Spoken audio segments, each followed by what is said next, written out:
नमस्कार, स्वागत है आपका आंकड़े हमारे फैसला आपका में। मैं हूं आपके साथ रोहित पुनेठा। इस वक्त नेपाल में गदर मचा हुआ है। हजारों की संख्या में लोग वहां सड़कों पर उतरे हुए हैं और इन लोगों की दो मुख्य मांगे हैं। पहली मांग है कि हिंदू राष्ट्र नेपाल को बनाया जाए और दूसरा नेपाल में राजशाही वापस आए। और इन्हीं मांगों को लेकर नेपाल में आज दिन भर कुछ ऐसी ही तस्वीर देखने को मिली जैसी तस्वीर आप इस वक्त स्क्रीन पर मेरे बराबर में चलते हुए देख रहे हैं। आप देखिए, हजारों लोगों की भीड़ सड़कों पर उतर आई और इन लोगों का कहना है कि इन्हें राजशाही पर ही भरोसा है, तो वही राजशाही वापस आए। और उसी राजशाही के वक्त में हिंदू राष्ट्र होता था, तो इसलिए हमें हिंदू राष्ट्र चाहिए, क्योंकि जब से नेपाल से राजशाही गई, लोकतंत्र आया, वहां पर हिंदू राष्ट्र भी चला गया। अब नेपाल के लोग वापस मांग कर रहे हैं कि नेपाल को हिंदू राष्ट्र घोषित किया जाए। वैसी ही कुछ मांग लंबे समय से हिंदुस्तान में भी उठती आ रही है, जिसे लेकर यहां राजनीति भी खूब देखने को मिल रही है। इस पर जनता का मूड क्या है, इसी पर आज बात होगी। लेकिन सबसे पहले यह खास रिपोर्ट आप देखिए।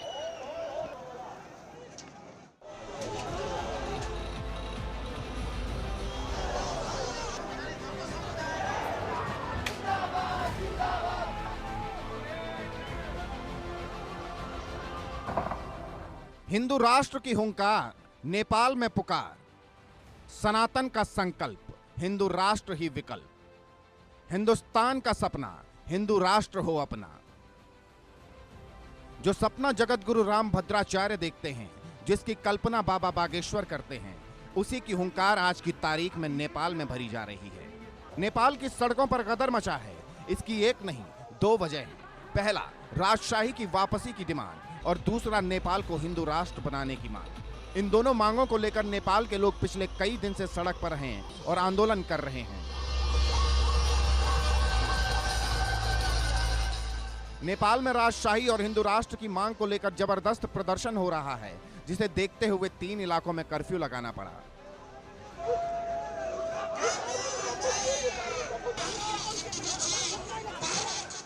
नेपाल पुलिस ने राजशाही समर्थकों को तितर बितर करने के लिए आंसू गैस और पानी की बौछारों का इस्तेमाल किया। नेपाल के काठमांडू के तिनकुने, सिनामंगल और कोटेश्वर इलाकों में कर्फ्यू लगाने का आदेश दिया गया है।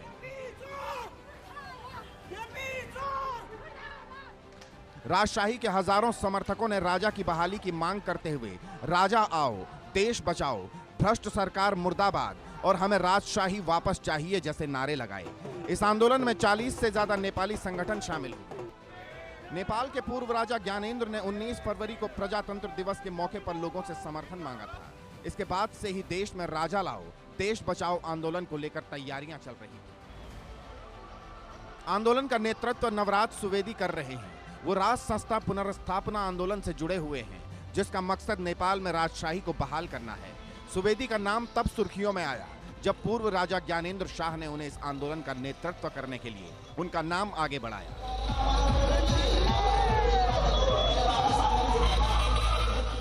नेपाल में साल 2006 में राजशाही के खिलाफ विद्रोह तेज हो गया था। कई हफ्तों तक चले विरोध प्रदर्शन के बाद तत्कालीन राजा ज्ञानेंद्र को शासन छोड़कर सभी ताकत संसद को सौंपनी पड़ी। लेकिन अब नेपाल की जनता देश में फैले भ्रष्टाचार, बेरोजगारी और बार बार सत्ता परिवर्तन से परेशान हो गई है और देश राजशाही की वापसी के साथ साथ हिंदू राष्ट्र की मांग कर रहा है। पिछले दिनों हुए प्रदर्शन में लोगों के हाथ में जो पोस्टर थे, उनमें यूपी के सीएम योगी आदित्यनाथ की भी तस्वीर थी। हिंदू राष्ट्र की मांग हिंदुस्तान में भी उठी हुई है। बागेश्वर धाम के पीठाधीश्वर बाबा धीरेन्द्र कृष्ण शास्त्री भारत को हिंदू राष्ट्र बनाने की मुहिम में जुटे हैं। वो लगातार इसे लेकर अपनी आवाज बुलंद कर रहे हैं। मुसलमानों के खिलाफ नहीं है, हम तो केवल हिंदू हिंदू करते हैं। हमारा उद्देश्य ये है, जब तक हमारे तन में प्राण है, हम हिंदुओं के पक्ष में बोलेंगे, हिंदुओं को एक करके ही छोड़ेंगे। क्योंकि हमारी भारत माता के ऑलरेडी बहुत टुकड़े हो गए। अब भारत को हम बंटने नहीं देंगे, अब हम हिंदुओं को घटने नहीं देंगे। भारत को हिंदू राष्ट्र बनाने के लिए राजस्थान के भीलवाड़ा में नवरात्रि के मौके पर अनोखा आयोजन हो रहा है। भीलवाड़ा के हरि सेवा धाम आश्रम परिसर में 5100 अखंड दीप प्रज्वलित किए जाएंगे। ये दीपक भीलवाड़ा के रहने वाले निवासियों के नाम प्रज्वलित किए जाएंगे। इसके तहत भीलवाड़ा का हर शख्स अपने नाम का दीपक प्रज्वलित कर सकता है। इसके लिए करीब 800 टिन तेल का इस्तेमाल किया जाएगा। हालांकि हिंदू राष्ट्र की मांग पर हिंदुस्तान में राजनीति भी खूब हो रही है। कई विपक्षी दल इसका विरोध कर चुके हैं। इनका कहना है कि ये उन्हें अस्वीकार्य है, जिसमें AIMIM चीफ ओवैसी सबसे आगे हैं। इसके अलावा राहुल गांधी, उद्धव ठाकरे, अखिलेश यादव, दिग्विजय सिंह, ममता बनर्जी, लालू प्रसाद यादव जैसे बड़े विपक्षी नेता भी हिंदू राष्ट्र का विरोध कर चुके हैं। इनका कहना है बीजेपी इसके जरिए देश में नफरत के बीज बोना चाहती है। बीजेपी इस मुल्क को एक हिंदू राष्ट्र बनाना चाहती है। बीजेपी सिर्फ मुसलमानों को ही निशाना बना रही है। बीजेपी इस मुल्क को एक हिंदू राष्ट्र बनाना चाहती है। बीजेपी सिर्फ मुसलमानों को ही निशाना बना रही है। हिंदू राष्ट्र की इसी मांग को लेकर हमने सर्वे किया, जिसमें हमने लोगों से पूछा, भारत में हिंदू राष्ट्र की मांग राजनीति का हिस्सा है या धार्मिक विश्वास से जुड़ी जरूरत? नेपाल में हिंदू राष्ट्र की मांग को क्या भारत के समर्थन की जरूरत है? क्या है इस पर लोगों की राय? हम आपको आगे बताएंगे। आप बने रहिए हमारे साथ और देखते रहिए इंडिया न्यूज।